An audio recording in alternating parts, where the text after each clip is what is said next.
Hey, good morning. This is Miss Sesclini, and this is the first of a few videos that you'll be seeing the rest of the semester. So we're going to talk about Chapter 5 today. We're going to get started right away. I can guarantee you 100% money back guarantee you will understand this chapter. It is about buying and selling merchandise.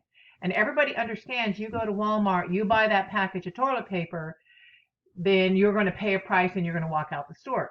But what you don't understand, or maybe you do, is that in order for Walmart to sell that toilet paper, they have to buy it first or purchase it at a cost, mark it up, turn around and sell it to you. So this chapter is going to be about actually buying and selling product. So we're going to talk a little bit about the operating cycle. It's different here. It's than what we learned in chapters 1 through 4. So here you're going to see basically we have money, we go out, buy the product, we have it shipped to the store. That's called freight in. I sell it once it's in my store. I sell on account. That means that a customer will owe me money. I collect the money, I get money, and I keep buying more. So our whole cycle is going to be different. This side was what chapters 1 through 4 was about. Now this side is going to be chapters 5 and forward.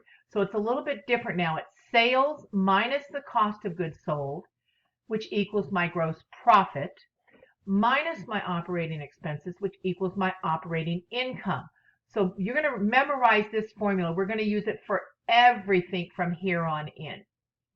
So it kind of like this is sales is the revenue now. So my revenue account will now be called sales, no longer fees earned. And the expense of the product that I buy is called cost of goods sold. So think about it. It's what I pay for that item when I buy it, plus the freight in is all part of the cost of goods sold. Well, when I subtract that, I'm going to get gross profit. So that's just the profit before expenses. So I have a brand new asset account called inventory or merchandise inventory from here on in. And we're going to talk about two different methods of inventory.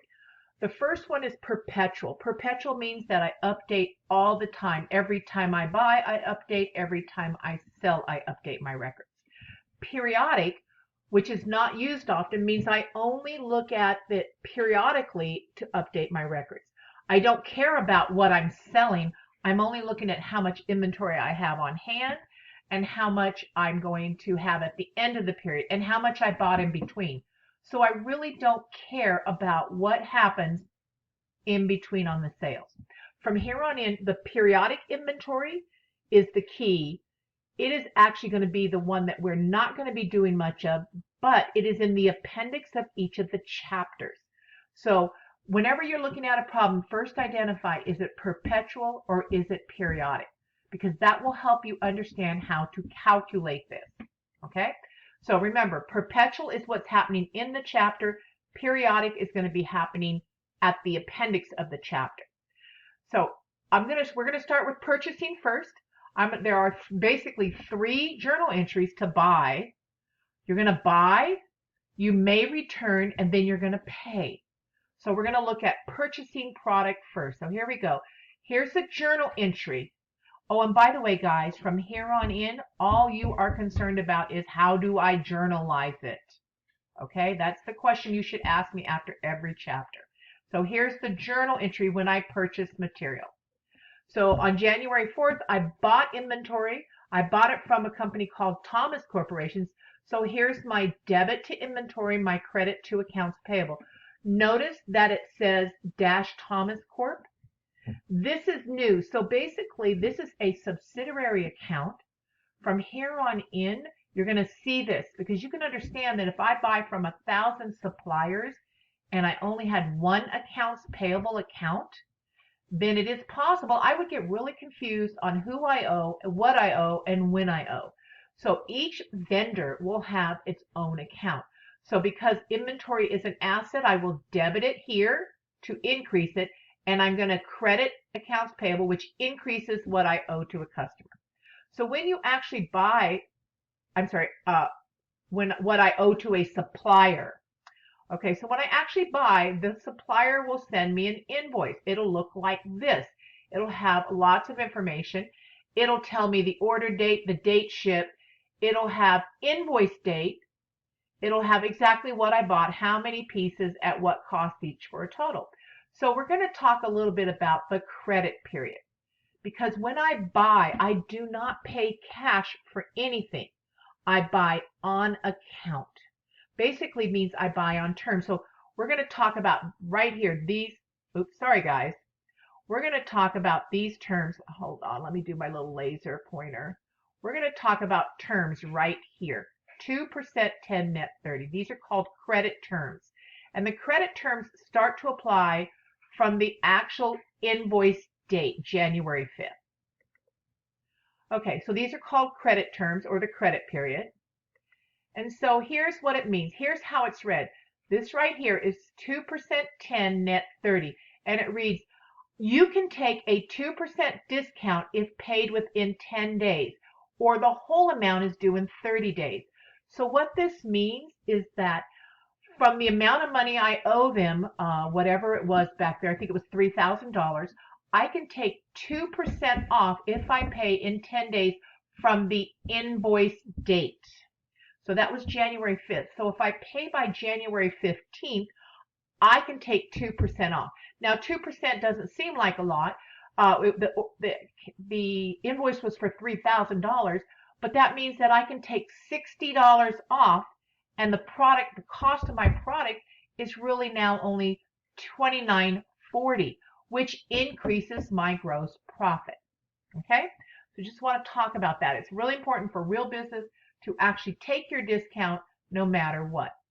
When I do this, this is called a purchase discount. However, there is not actually an account called purchase discount. It all happens in inventory. Now, what if I don't have the money? Okay, I can actually go out and borrow the money as a business owner to pay or to take the discount. It will actually save me money in the long run. So we're going to actually skip that slide right now, okay? And we're going to move on. So here we're back. Here's the journal entry if I were to take the discount. So here's my purchase journal entry right here. Let me turn my laser back on. Here's my purchase journal entry right here.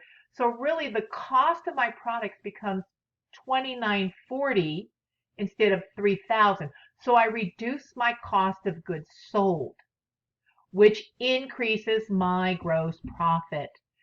Okay, when I pay them, here's the journal entry for when I pay.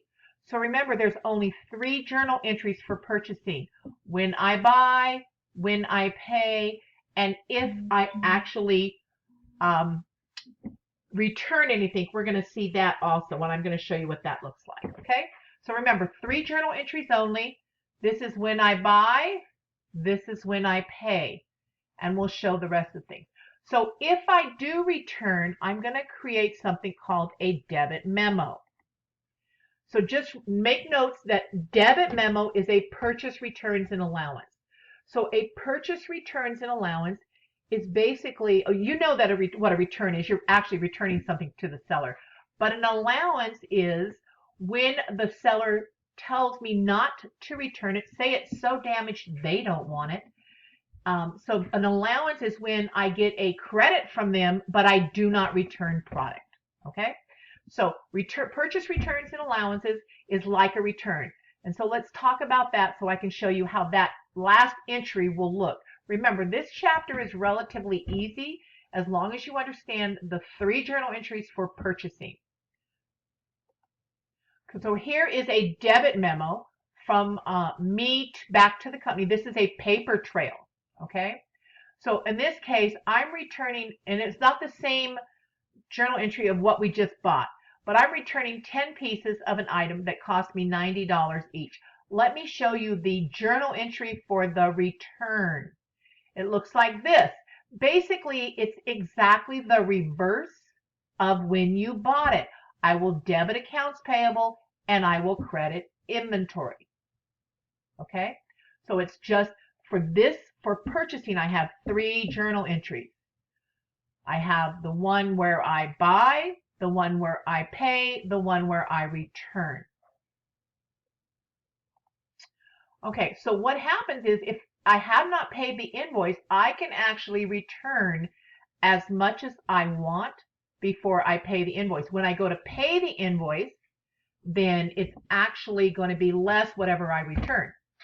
So let's go back to those credit terms, the 2%, 10, net 30. If those credit terms are given in the problem, then you assume that you are going to take the discount. So I'm going to show you on the next slide what will happen when I make the assumption that I'm going to take the discount. And these are going to be 3 entries. I'm going to buy the product, I'm going to return a portion, and I'm going to pay for the product. Again, if the discount is listed in the problem, every journal entry makes the assumption that you will take it. So on this example, May 2nd, I purchased 5,000 of inventory on account, terms 2%, 10, net 30. So here's my journal entry when I buy it. So notice that I'm discounting the 2% off right now off the top. Okay, and here's how to calculate the 2%. Now, then it says I return 1,000 of inventory. So when I return, I do the reverse of this journal entry. So here's my return here, but notice it goes back at the discounted amount. So I'm sending back $1,000, but in reality, I'm going to take 2% off of that because it has the discount in the terms. Okay, so I buy at discount, I return a portion, now I pay what I owe. Originally I owed him $4,900, then I return $980, so I owe him this much money.